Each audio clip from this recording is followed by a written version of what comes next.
pé, né? Cantar bastante especial.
Neste momento, de todos os pecados ajoelhados, vocês mesmos.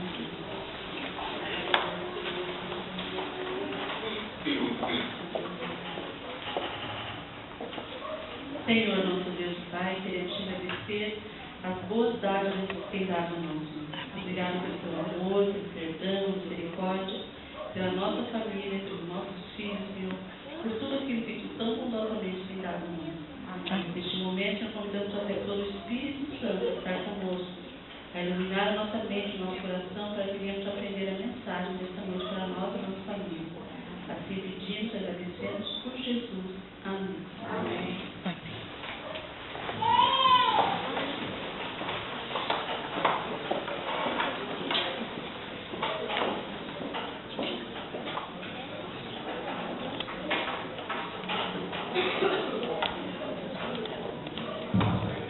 Boa noite a todos os irmãos.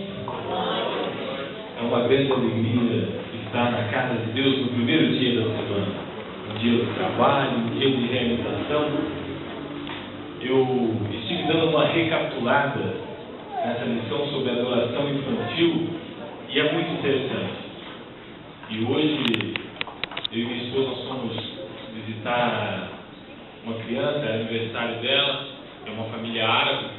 Interessante que o patriarca daquela família começaram a cantar o parabéns, aí começa, pique, e o patriarca da família falou assim: olha, lá a gente não tem isso. não canta parabéns, o que a gente ensina para uma criança é a religião. Se você coloca a religião dentro de casa, você tem um estado forte. Se nós conhecemos a palavra, temos a oportunidade de estudar a Bíblia, temos a oportunidade de falar sobre religião com os nossos filhos. Muitos países não têm isso. Estive dando uma olhada essa semana na internet. Na Coreia, se um pai ele se converte ao cristianismo e ele começa a levar o cristianismo para os filhos, o Estado pode retirar os filhos de sua guarda. Então, se os filhos criarem qualquer objeção sobre a palavra de Deus, sobre a luz da Bíblia, o Estado pode retirar a guarda dos filhos. Nós estamos num país livre, num país no qual nós podemos estudar a Bíblia, possamos andar com a Bíblia para baixo e para cima, possamos inculcar na mente dos nossos filhos a verdade acendida. Podemos colocar a luz da palavra de Deus nos nossos filhos. Muitas vezes não utilizamos. Temos a oportunidade de falar com o nosso próximo, com os nossos amigos sobre a palavra de Deus. E muitas vezes nos calamos. Eu estava dando uma recapitulada e bem interessante, uns pontos muito interessantes, algo assim que devemos colocar em prática. Mas bem, não vai ser eu que vou estudar hoje com você, vai ser a professora dele. Uma família pastoral está 90%, né? 70%, né?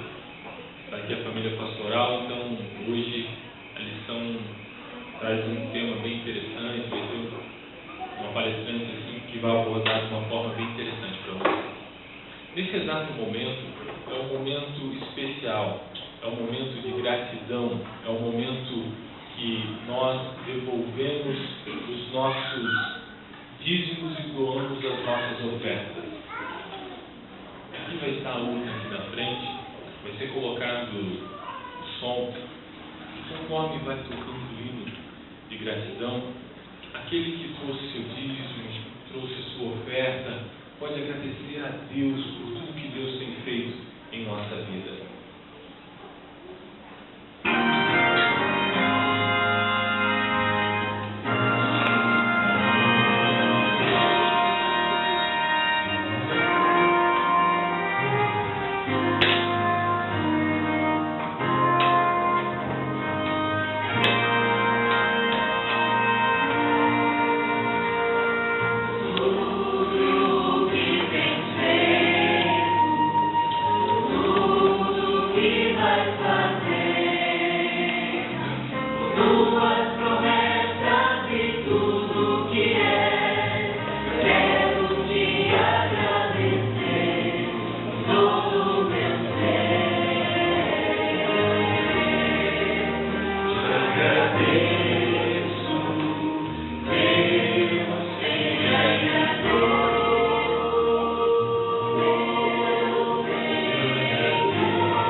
por tudo que o Senhor nos dá.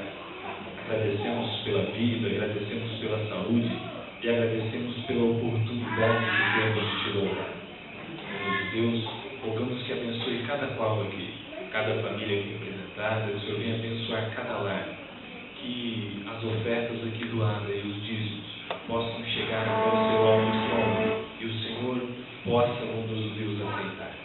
Entregamos a nossa vida e a vida da sua igreja em tuas mãos. Entregamos não porque temos mérito, mas pelo doce nome de Jesus. Amém. Amém. Antes do som passar um vídeo bem interessante que diz sobre o valor da mãe participar na educação do filho, nas conquistas do filho. Eu quero ler com vocês Miqueias 7.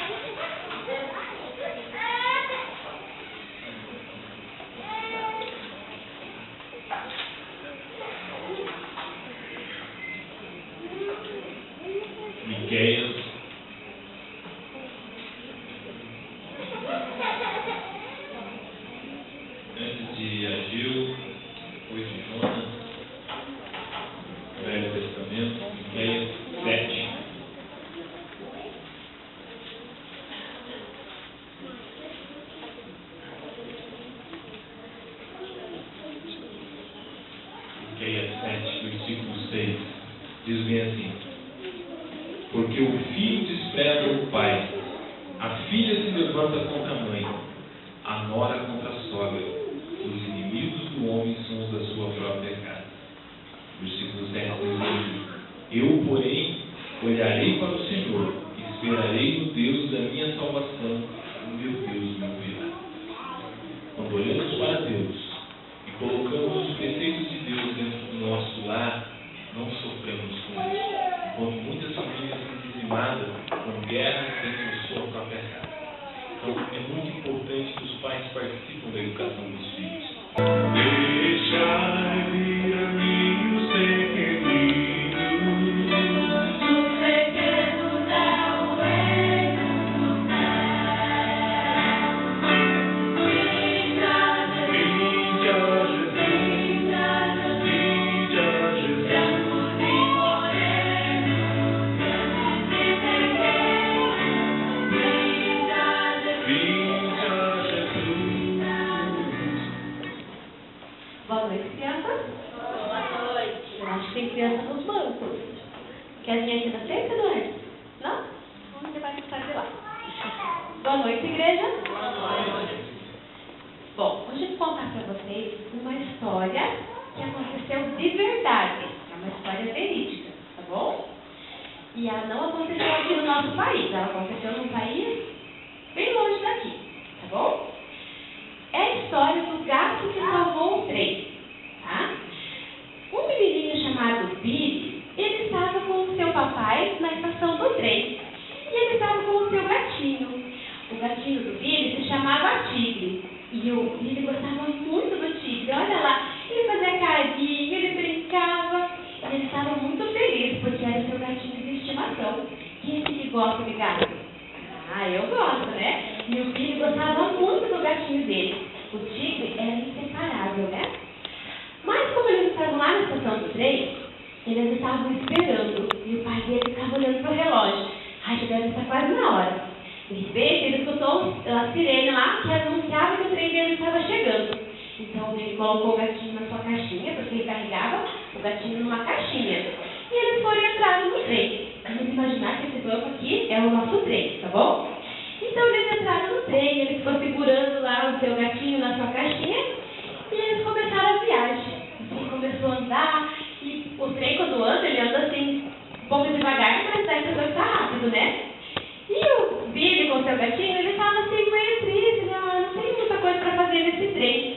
Aí ele resolveu pegar, tirar o gatinho dele do banco, da caixinha, e ele foi no outro banco com o seu gatinho. Ele foi brincar com o gatinho no outro banco e deixou a caixinha dele ali. Aí, foi passando as horas e o Billy foi ficando com sono. E o gatinho dele também. E os dois acabaram adormecendo lá no banco. O gatinho ficou de um lado e o Billy ficou do outro. Então, o pai do Billy estava prestando atenção, porque na metade do caminho eles foi lá e chamou o filhinho dele. Vinha, Billy, está na hora da gente descer.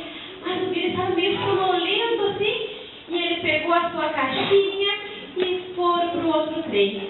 Aí, o Billy levou a caixinha. Mas e o gato? O gato tinha ficado no outro banco.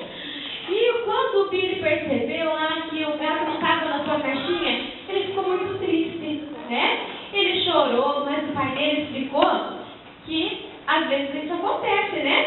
Às vezes a gente acaba perdendo uma coisa que a gente gosta muito. Mas, como eu vou falar para vocês a história do gato, né? Vamos continuar para ver o que aconteceu com o gato. O pai lá do Billy explicou para ele que ele ia ficar sem o gatinho, mas o que será que aconteceu com o gato? Quando eles chegaram lá no final, onde eles tinham parado, o maquinista foi lá para ver se tinha ficado alguma coisa no trem. E quando ele viu, ele ficou admirado. Ele, um gato, que coisa mais fofa, olha só. E aquele gatinho era muito lindo. Então, sabe o que ele fez com o gato? Ele levou lá para a cabine do maquinista. E ele deixou o gato lá, ó, na cabine, para o gato ver tudo o que acontecia na frente do trem. E ele pegou para ele aquele gato, né? E o gato agora, ele participava de todas as viagens daquele trem. Mas aconteceu uma coisa com o gatinho. O maquinista não sabia que o nome dele era Tigre, né? E deu outro nome para ele. Sabe como que ele deu o nome para o gato? De Dick. Agora o Dick, aconteceu uma coisa muito estranha. Quando o Dick percebia que estava vindo um trem, sabe o que ele fazia? Ele pulava. E ele ia lá para os pés do maquinista. E ele ficava tremendo, tremendo, tremendo. E isso aconteceu várias vezes. Ele ficava lá, olhando para fora, e de repente ele se jogava no pé do maquinista. E quando o maquinista percebia, passava assim alguns minutos, sabe o que acontecia? Começava. O que será que era? Era o trem que vinha na outra direção. E ele acabou percebendo que o Dick, cada vez que ele pressentia que um trem estava por passar perto deles, ele ficava com muito medo. Ele até tentou ensinar o Dick que ele não precisava ficar com medo, mas não adiantou.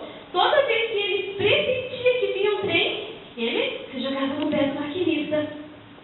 E o maquinista, então, agora sabia que ele ficava pressentindo quando ia chegar um trem perto dele. E o tempo foi passando, eles ficaram muito tempo viajando juntos. E um dia eles estavam viajando e estava muito frio. E sabe o que tinha acontecido? Tinha dado uma tempestade de neve.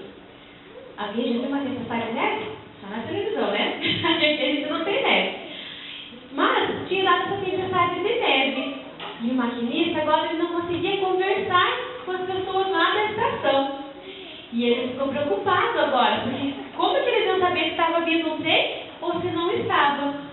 Então eles estavam indo e eles viram um desvio. Aí eles olharam, não viram trem nenhum e continuaram bem devagar. Mas sabe o que aconteceu? O Dick se jogou no pé do maquinista. E o maquinista agora ele já sabia que quando o Dick se jogava nos pés dele, o que acontecia? Estava vindo um trem na direção oposta. E ele acreditou no Dick e falou para o seu companheiro: vamos voltar, vamos voltar. E eles voltaram lá para o desvio e o Dick ficou lá tremendo de medo. E eles ficaram esperando, olhando no relógio alguns minutos, quando de repente eles escutaram bem de longe: era um trem. Mas esse trem não estava vindo bem devagar, não, ele estava vindo muito rápido. E aquele trem passou por eles a toda velocidade. O maquinista, ele ficou muito agradecido, ele ficou muito feliz, porque o Dick avisou ele e eles se livraram de um grande acidente. Na verdade, o Dick salvou 2 trens, mesmo sem o outro trem saber dessa história, ele acabou salvando 2 trens. Mas quem será que fez isso? Será que era só o gato? Não, é Deus. E Deus, ele usa coisas bem estranhas, né? Para nos livrar de coisas de perigo, né? De acidentes. O Billy ficou triste de perder seu gatinho, mas Deus tinha um propósito para aquele gatinho. Ele salvou a vida de muitas pessoas e muitas crianças naquele dia, né? Então nós temos que agradecer a Deus, porque Deus é maravilhoso e Ele sempre nos cuida, nos protege de maneiras que a gente não faz ideia, né? Que a gente nem imagina. E como nós estamos falando agora de uma história do gato, né? Vocês gostaram da história do gato? Vamos cantar então aquele menino do gatinho? Todo mundo conhece? Conhece? Então vamos cantar? Quem conhece da igreja pode ajudar, tá bom? Assim, ó. Meu gato é pretinho, tem branco na mão, atrás do focinho, bigode grandão. Seu pelo é de seda, é bom afagar, gatinho depressa, seu leite tomar. Ao sol se enrola e vai cochilar, não teme nem mesmo seu voo enxotar. Bem sabe que Deus o protege aqui, gatinho, gatinho, Deus cuida de ti. Agora você pode ir lá cantar com o papai e com a mamãe.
Boa noite.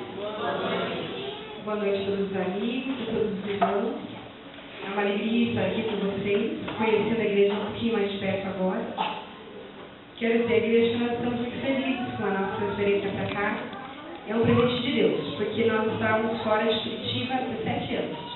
Nós somos curitibanos e nós, com nossos estudos, com o nosso trabalho, nós ficamos um bom tempo fora de casa. E quando nós recebemos a notícia que nós voltaríamos, nós entendemos como uma resposta de Deus, como um presente de Deus. Nós estamos mais perto dos nossos pais, parentes, amigos. Isso é muito bom. Nós estamos muito felizes aqui, fomos muito bem recebidos, e um campo muito bom, um campo animado, igrejas que trabalham, igrejas organizadas, isso é tudo de bom. Isso que o pastor gosta, né? E nós estamos aqui para servir. E, pensando nisso, eu tenho um propósito comigo. Apesar de ser professora, eu não me sinto muito à vontade nesse território aqui. Eu prefiro trocar de lugar com a irmã. Gosto mais de contar histórias do que pregar. Mas eu fiz um propósito com Deus. Eu falei, Senhor, Tu sabes que aqui não é muito a minha praia. Mas quando recebo um convite, meu irmão me ensinou que nós não devemos dizer não para Jesus. Não para o Espírito Santo. Então, quando eu recebo um convite, eu aceito. E hoje eu estou aqui para falar com vocês, para estudarmos juntos. E também aproveito para parabenizar o Ministério da Família. E também vou dizer que eu gosto muito do Ministério da Família. Também gosto muito do Ministério da Criança. E gosto muito dos outros ministérios. Mas eu tenho a minha preferência, desculpe os outros departamentos. Mas eu gosto muito do Ministério da Família, porque é o ministério que rege a igreja. A igreja é uma família. Então, se o Ministério da Família está bem, a igreja vai estar Bem, então parabéns ao casal que está liderando esse estudo, um estudo muito precioso, Orientação à Criança. Ano passado nós estudamos o livro Lar Adventista e esse ano nós estamos estudando Orientação à Criança. Há muitos anos atrás, antes mesmo de eu casar, eu estudei muitos livros anuais e um dos meus preferidos também foi Lar Adventista, conhecidamente foi estudado ano passado, e Orientação à Criança. Quando eu engravidei, era o meu livro de cabeceira. E é um livro realmente de estudo, não é um livro apenas de leitura. Porque você lê um pedacinho, para, lê novamente. Porque cada linha é uma lição. E é isso que nós vamos trabalhar essa semana, né? Começamos semana passada. Quero parabenizar quem está fazendo o estudo e vamos até o final. Com certeza a nossa família não será a mesma após esse estudo. Mas antes de entrarmos diretamente no tema Adorando em Família, eu gostaria que vocês abrissem a Bíblia em Salmos 127, verso 1.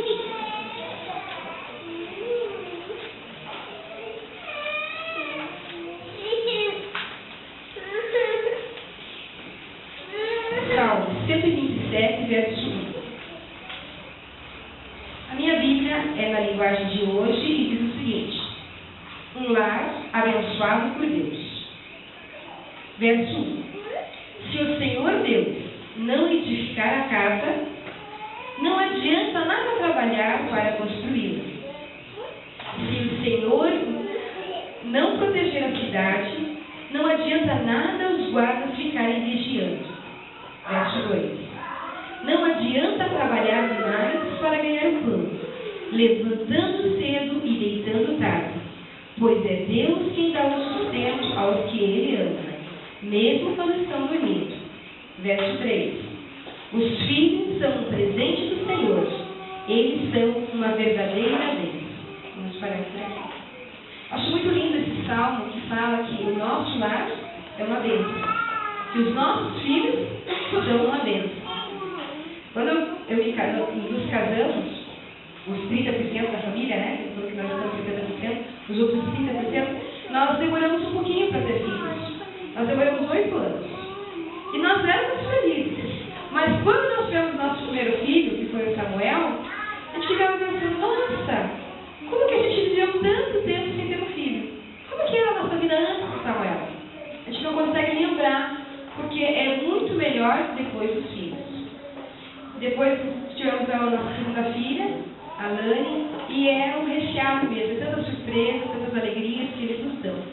Mas ao mesmo tempo, é um grande desafio. Os filhos são a herança do Senhor. Os filhos são uma bênção do Senhor. Mas nós sabemos que a Bíblia diz que quando Jesus voltar, o que vai acontecer com nós pais? Nós vamos ter que dar conta dos nossos filhos. Ele vai falar, onde Deus? Aonde estão os filhos que eu te dei? Nós vamos ter que dar uma resposta para Deus. Então nós temos que protegê-los, temos que cuidar.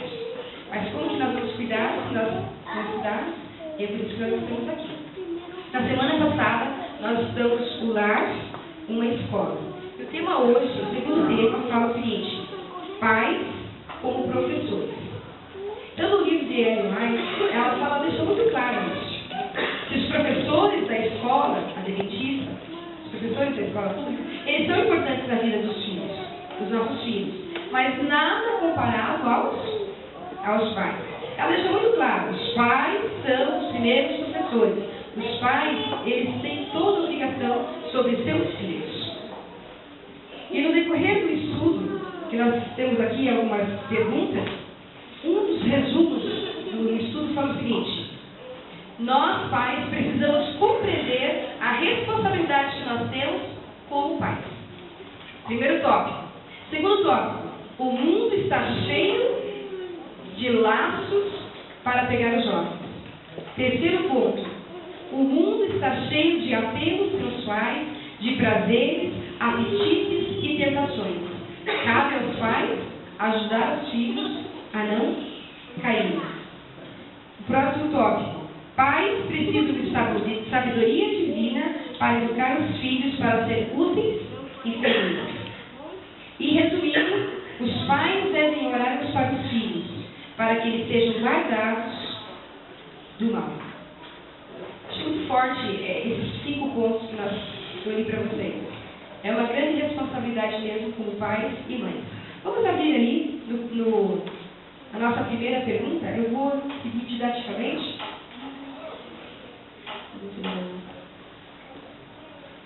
Isso mesmo, pais como professores, capítulo 2. Quantos de vocês têm estudo, para eu ter uma noção aqui? Quantos receberam o estudo, fizeram a tarefa de casa ou vão fazer ainda, professor? Vocês vão fazer. Então, vou fazer o seguinte, se vocês prestarem atenção, vão ter que ler uma vez só o capítulo e já vão conseguir responder as perguntas. Mas também, se quiserem copiar o livro da nossa tela, vai dar tempo. Vamos seguir bem didaticamente. Vamos ler juntos esse primeiro parágrafo? A Bíblia. A Bíblia, vamos ler juntos?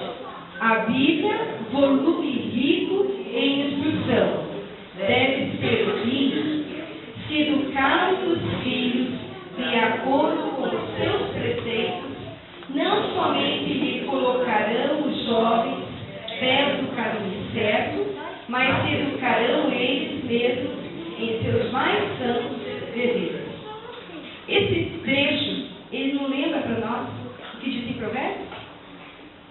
Educa teu caminho, educa a criança no caminho que deve andar, e mesmo quando for velho, não se desviará dele. Então, essa é a base. Se nós trabalharmos com esses pequenos que estavam aqui na frente, ou os pequenos que ainda virão, aqueles que estão na barriga, trabalharmos desde o comecinho com eles, quando eles estiverem velhos, a sementinha, ela vai estar ali plantada no coração. Muitos se preocupam com os jovens na adolescência, mas o trabalho não deve começar ali na adolescência. O trabalho tem que começar desde a tenra idade. A Bíblia fala que desde o ventre materno. Então, realmente, é algo para a gente se pensar. Ali, a primeira pergunta. Não se preocupem em copiar, tá bom? Depois nós vamos ter aqui para você copiar. Aí diz o seguinte: qual a condição para os pais serem professores de seus filhos? Nós sabemos que lá, para ser professor lá na escola, precisa de ter uma faculdade, precisa ter um mestrado, um doutorado, né? Bons professores têm isso aí. E os pais? Qual os pré-requisitos para os pais serem bons pais? Será que hoje aqui tem pai que faz curso para ser pai? Não, né? Infelizmente não, mas deveria. Deveria ter, né? Quando vai. Agora a igreja já está, quando vai casar, faz curso para noivo. Parabéns para a igreja, né? Está preparando os noivos. Mas sabe que devia de ter curso para pais? Orientando, assim como faz quando uma mãe vai ganhar neném, que faz o pré-natal, devia de fazer curso para o casal antes de ter o bebê. Porque é tão difícil, são tantos os desafios, que a gente só vai aprender mesmo quando está lá, na prática. Então, não é fácil. Mas aqui a pergunta diz o seguinte, a resposta é o seguinte, que a primeira coisa para os pais, bom requisito, é que eles estudem. Então, quando nós vamos ter filho, nós devemos primeiramente ler. Ler vários livros sobre educação. Ora, a obra de educação do lar exige que os pais sejam estudantes. Está pensando nisso? Então, para ensinar alguma coisa, primeiro tem que adquirir o conhecimento. Depois que os pais estudarem, mas não é qualquer estudo, não é qualquer livro de autoajuda. É um livro que fala lá, Dirigente das Escrituras. Esse é o livro básico. Se quiserem realizar tudo o que Deus designou, que realizem. Deus deve ser discípulos do grande mestre. Dia a dia, a lei do amor e da bondade deve estar em seus lábios. A lei do amor e da bondade. Sua vida deve revelar graça e a verdade vista na vida como um exemplo. Então, se os pais estudarem a Bíblia, eles vão ser bons professores. Porque tudo que tem, todas as nossas dificuldades, a resposta está aqui. Então, se o pai for bom estudante da Bíblia, ele vai ser um bom professor. E ali fala que dos nossos lábios saiam as palavras bondosas. É fácil? Não é fácil. No momento que você está lá bravo com seu filho, é fácil proferir palavras abençoadas? Não é fácil. Mas nós só vamos conseguir isso se nós estivermos em comunhão com Deus. Então, ali a primeira questão é essa. Segunda pergunta. Onde seus filhos à salvação? Aonde? Na Bíblia. Tudo bem. Essa é uma pergunta fácil. Na Bíblia. É somente aqui que nós encontramos boas palavras para falar com os nossos filhos. Mas ali fala o seguinte: pais, abri a palavra de Deus diante daquele que vosso coração e tudo que é secreto, e indagai. Que diz a Escritura? Essa deve ser a regra de vossa vida. Os que têm amor às almas não ficariam silenciosos ao vê-las em perigo. É-nos garantido que nada além da verdade de Deus pode tornar os pais sábios para a salvação. E ao lidar com as mentes humanas e conservá-los assim. Mãe, para ser habilitada para tal obra, vós mesmos deveis viver em obediência e todos os seus preceitos. Cultivai vigilante cuidado para cada palavra e ação. Guardai o máximo de diligência as vossas palavras. Vencei toda precipitação temperamental, pois a impaciência, uma vez manifestada, vejam isso, ajudará o adversário a tornar a vida do lar desagradável e enfadosa para os filhos. Ou seja, quando nós, estou imaginando para as mães aqui, né? Quando nós, mães, perdemos a paciência, perdemos a calma, nós estamos dando uma brecha para quem está no nosso lar? Para Satanás entrar no nosso lar. Agora eu pergunto de novo: é fácil manter a língua? Não é fácil. Mas Deus nos diz assim que Ele pode nos transformar. Cada uma de nós, como mãe, sabe o que precisa melhorar. Eu sei as minhas dificuldades, as minhas debilidades, as minhas limitações. Mas Deus falou que Ele pode fazer milagres. Ele pode transformar o nosso coração e pode nos tornar boas mães e bons pais. Ali fala o seguinte, que diz a Escritura, eu me lembrei de uma pequena história, que tinha um juvenil, e esse juvenil ia viajar. E a mãe falou: filho, eu quero muito que você se comporte. Nessa viagem, é a tua oportunidade de mostrar tudo aquilo que eu ensinei para você. Para ser um bom filho, um filho educado, um filho cristão. E esse menino foi. Mas antes de ir, a mãe chamou ele e falou assim: olha, antes de você ir, eu quero te dar um presente. E se você se encontrar em alguma dificuldade na sua viagem, se você tiver dúvida em fazer qualquer coisa, eu quero que você use esse presente. Pegou uma caixinha, abriu a caixinha, e dentro dessa caixa tinha uma pulseira, com 3 letras. A letra Q, a letra J e a letra F. E colocou no pulso direito do garoto. Filho, se você tiver alguma dúvida em como você deve agir junto com seus amigos, você olha para a pulseira. Entendendo, mãe, como é essa história da pulseira? Essa pulseira são as 3 palavrinhas que você deve lembrar. Se os seus amigos chamarem você para fazer qualquer coisa de errado, você olha para a pulseira. Se os seus amigos forem em algum lugar que você acha que não é um lugar para filho de Deus, você olha para a pulseira.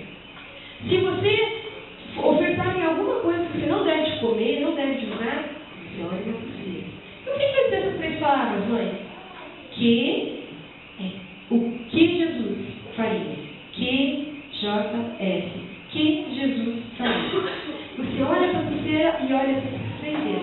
E você vai lembrar que Jesus faria. Então, nós, muitas vezes, no nosso lar, nós temos que perguntar: Senhor, o que o Senhor faria diante de uma situação dessa? Meu filho me aprontou essa. Eu estou em uma situação difícil. O que Jesus faria? E serve também para os filhos, os adolescentes.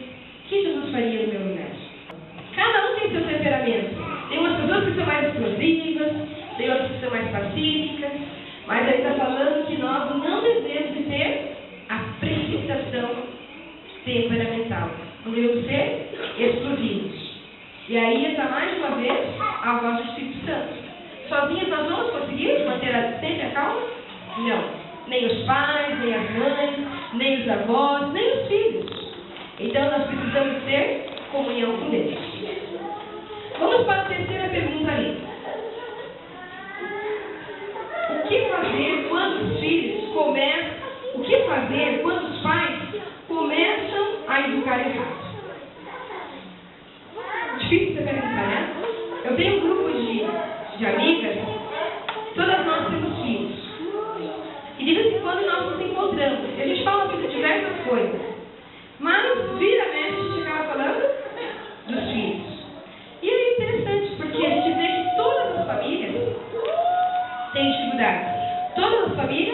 tem provações, tem dificuldades. E às vezes, como mães, eu não sei você que é mãe aí, eu respondo por mim. Mãe tem muito disso, né? Se sentir culpada. Ai, se eu tivesse feito assim. Ai, se eu tivesse educado melhor. Ai, se eu tivesse agido dessa forma. E às vezes as mães têm esse sentimento de culpa.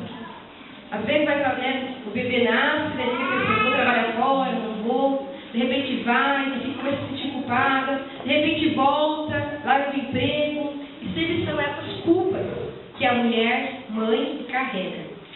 Só que ali, olha o que a Ellen White fala sobre essas nossas culpas.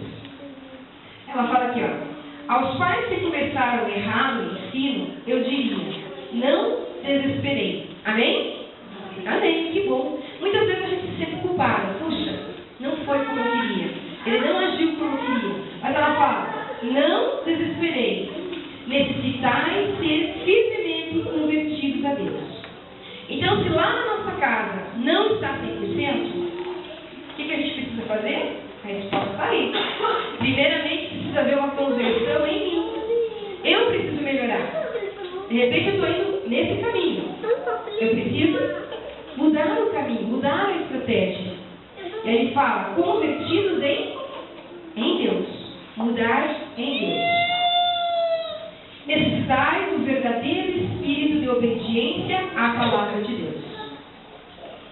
Deveis fazer decididas reformas em vossos costumes práticos, conformando vossa vida com os salvadores princípios da lei de Deus. Eu não sei quantos vocês já assistiram aquele programa, eu acho muito interessante, quando eu tenho oportunidade, eu assisto. É aquele Super Nanny. A Super Nanny, você sabe que o programa dela é baseado nos estudos de Ellen White? Ela leu Ellen White para fazer o programa dela. E eu fico pensando, puxa, uma mulher lá de longe, né? Ela foi pegar o base do conhecimento dela dos nossos escritos.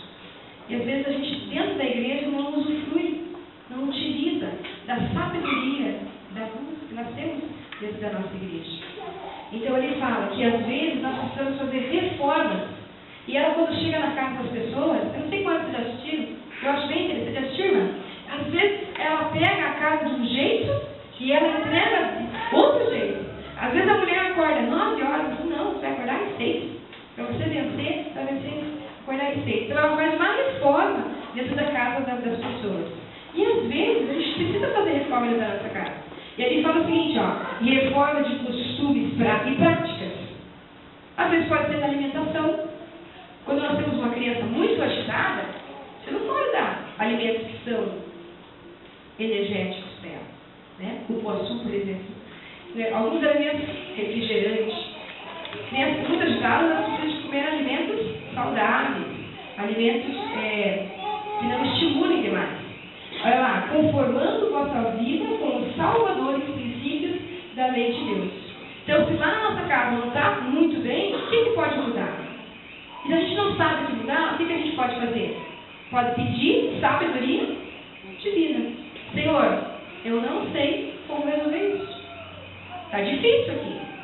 Principalmente aquelas mães que têm os filhos da pré-adolescência, né? Nada contra vocês aí.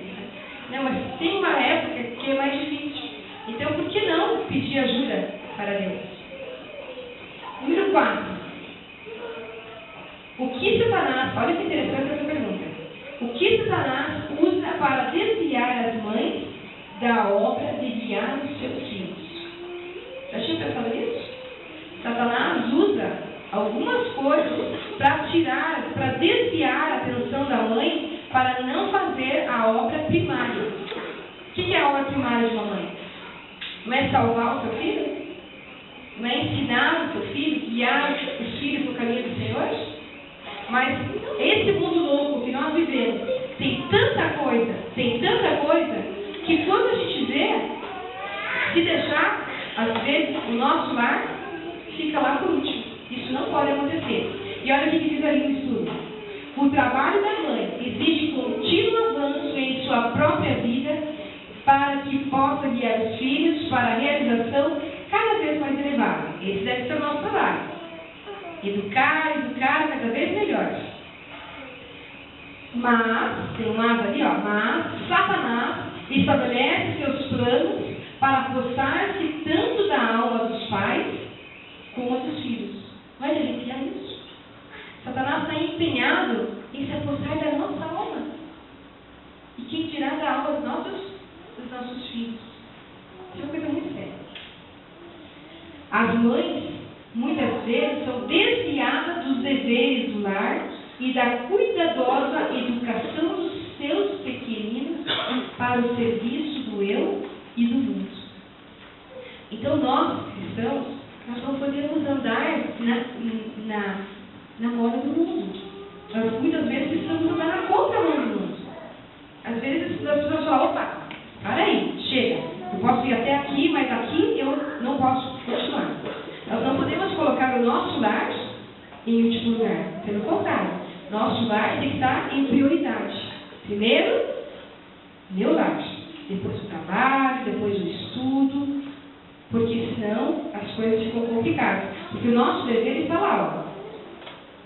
Cuidar da vida para guiar os filhos para a realização cada vez mais elevada das coisas de Deus. Porque quando Jesus voltar, ele não vai falar assim, David, e aquele curso lá? Você já fez, terminou aquele curso lá, aquela especialização, aquela pós-graduação, aquele doutorado?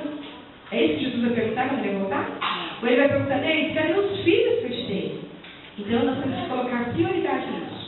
É claro que muitas vezes o trabalho que a gente faz lá dentro da nossa casa, dentro do quarto dos nossos filhos, dentro da sala da nossa casa, não aparece. Né? Igual a dona de casa, limpa a casa e às vezes não aparece que ela ficou o dia inteiro fazendo. Aqui não aparece. Mas quer situação melhor de ver Jesus voltando, dos nossos filhos para o céu conosco? Não tem? Não tem coisa melhor. 5. Os pais são incapazes de ver o que os pais são incapazes de ver quando estão afastados de Deus. Lembra daquela história de Eli? Que Samuel foi chamado? Muitas vezes nós fazemos a história de Samuel, e a gente fala Samuel, e a gente para por ali, e a gente não fala o que Deus falou para Samuel. O que Deus falou para Samuel? Que era para falar para Eli, cuidar dos filhos, educar bem os filhos, porque senão eles teriam consequências. E infelizmente Eli, que era o sacerdote de Deus, tão pertinho de Deus, ele não conseguia ver que os filhos estavam fazendo coisas erradas. Então a resposta exatamente é essa. Muitos pais estão negligenciando a obra que lhes foi dada por Deus. Eles mesmos estão longe da pureza e da santidade e não veem os defeitos dos filhos, como deveriam seus próprios olhos estivessem contemplando e admirando o caráter de Cristo. Então, às vezes, a gente não vê que os nossos filhos estão errados. Às vezes, se um professor falar, olha, seu filho precisa melhorar nisso. É tão ruim, né, quando o professor chega e fala que os nossos filhos precisam melhorar. Eu sei que é ruim. Mas, às vezes, a gente, como professor, tem que falar, e, às vezes, como filho, como pai, precisamos ouvir. Mas seria muito bom se nós não precisássemos ser corrigidos nisso. Mas nós só vamos ver os defeitos dos nossos filhos se nós tivermos um parâmetro. E o parâmetro é a Bíblia. Né? 6. Como as crianças serão mais felizes? Muitos pais pensam que para dar a felicidade para os seus filhos é sair com eles, shopping, presente, roupa, tênis da moda, marca. Sabe isso que as crianças querem? Olha isso que as crianças querem. Primeira coisa que as crianças querem, em primeiro lugar, o que é? Quem sabe? Alguém falou assim. Amor, atenção, carinho, tempo. São coisas que não custam dinheiro. Mas alguns pais, eles confundem isso e dão para os filhos excessos de presente e acabam até, às vezes, estragando a educação do filho. Mas ele fala o seguinte,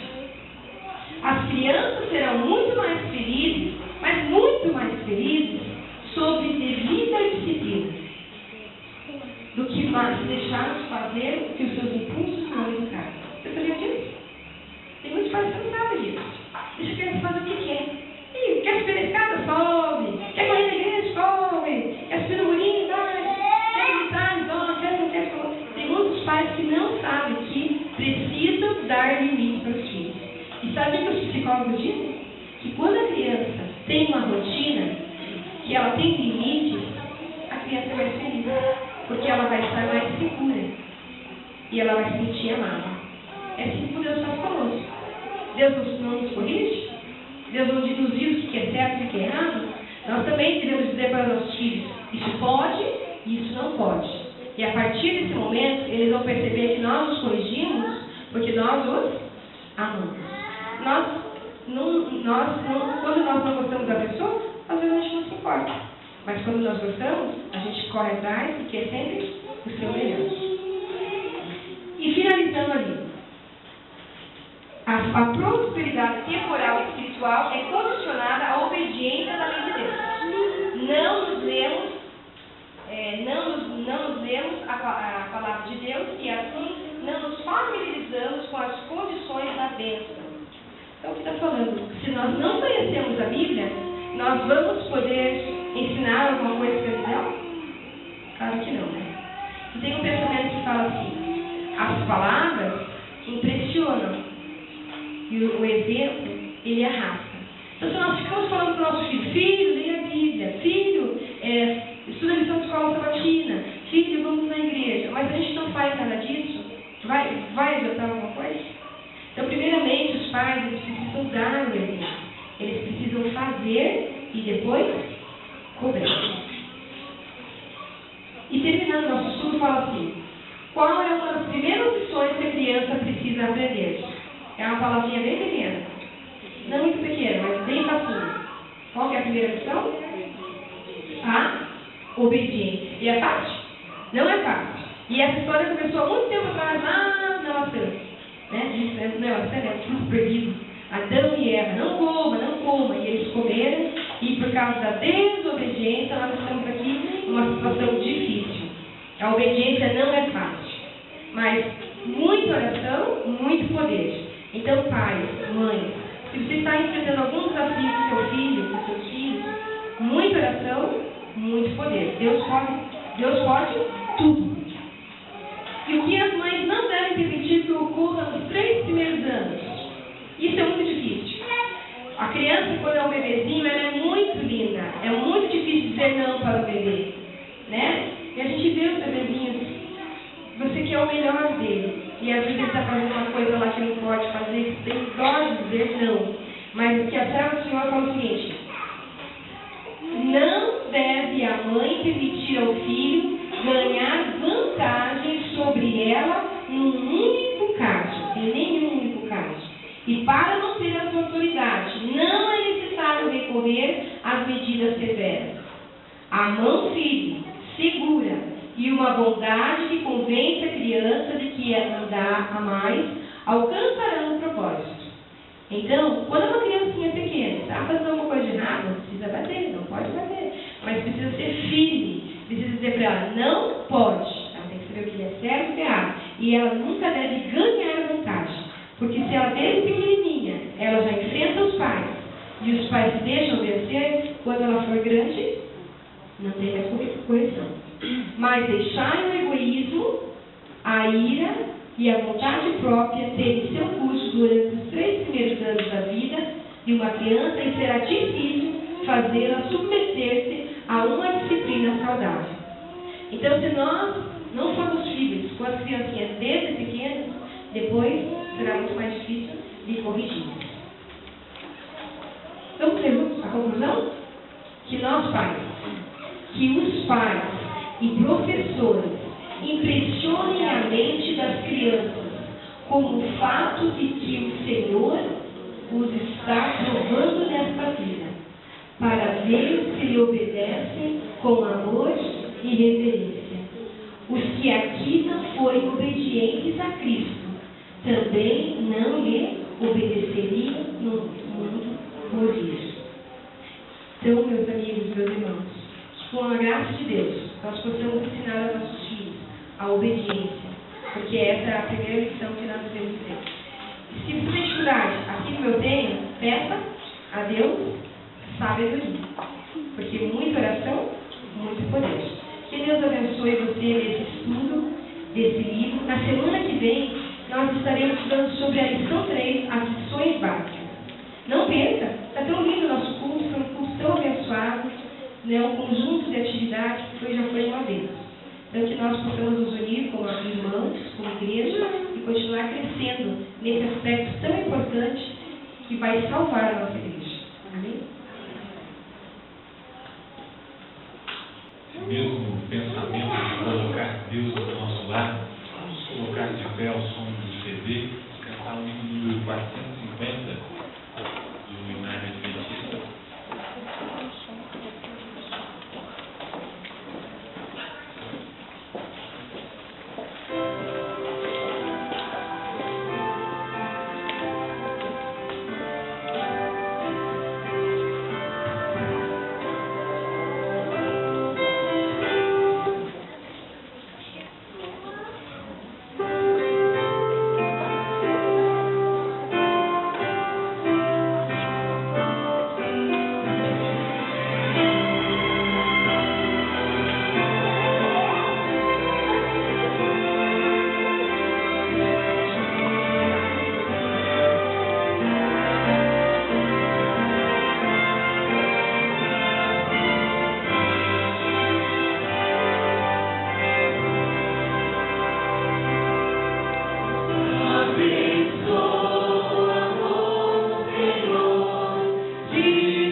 Nós te agradecemos, ó Deus, pela nossa igreja, ser uma igreja organizada que se preocupa, ó Deus, com o nosso lar.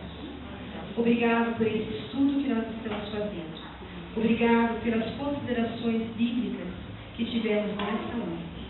Queremos pedir, Senhor, uma bênção muito especial a cada família que veio te buscar nessa noite. Obrigado, em primeiro lugar, Senhor, pela bênção do nosso lar. Obrigado pelo nosso esposo, pelos nossos filhos, por toda a nossa família. Obrigado porque o Senhor, desde o Éden, se preocupou em institucionalizar esse lar. Obrigado, Pai, porque o Senhor se preocupa em dar proteção, alegria, dar o nosso sustento diário. Queremos pedir também, Senhor, que os teus anjos se façam presentes no nosso lar, que eles estejam sempre ali, nos ajudando a fazer o nosso melhor, e que o Espírito Santo nos motive a estudar diariamente no nosso lar a Tua Palavra, e que realmente nós possamos crescer primeiramente lá no nosso lar, espiritualmente, porque sabemos que se o nosso lar estiver fortificado, a nossa igreja assim o fará. Querido Pai, abençoa a todos os pais, a todas as mães, a todos os filhos que vieram te buscar nessa noite. nós possamos sair daqui com certeza que o Senhor quer o nosso melhor, que o Senhor vai abençoar o nosso lar. E se porventura, Senhor, alguém passa por dificuldade, que o Senhor possa dar sabedoria para resolver os problemas. Se porventura algum pai passa por necessidade financeira, se alguma mãe tem problemas emocionais, físicos, que o Senhor possa curar e ajudar. E que nós possamos ter a certeza que o Senhor está no controle do nosso viver. Em especial, oramos também por aquelas pessoas que estão doentes, que não puderam ouvir essa mensagem, mas que o seu Santo Espírito possa visitá-los, que eles também possam crescer espiritualmente. Cuida, Senhor, da tua igreja, despede-nos com a tua paz e dá-nos uma semana abençoada, que nós possamos realmente fazer tudo de acordo com o que o Senhor faria se estivesse aqui no nosso lugar. Vá à frente, Senhor, nos abençoe e nos guarde, em nome de Jesus. Amém.